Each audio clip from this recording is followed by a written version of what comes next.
பாண்டவர்கள் அனைவரும் முற்பிறவியில் தேவர்கள். பாஞ்சாலி ஒருத்தி அல்ல, 4 தேவர்களின் மனைவியின் சக்தியாவாள்.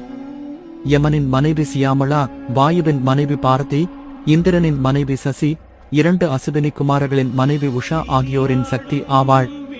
பஞ்ச பாண்டவர்கள்: தர்மன் யமதர்மன், பீமன் வாயு, அர்சுனன் இந்திரன், நகுலன் சகாதேவன் அசுவினி குமார்கள். எனவேதான் அந்த தேவர்களின் அம்சமாக தோன்றிய பாண்டவர்கள் எவரும் இவளை மணக்க நேரிட்டது என்பதை வியாசர் ஞான திருஷ்டியின் மூலம் துருபதனிற்கு உணர்த்தினார்.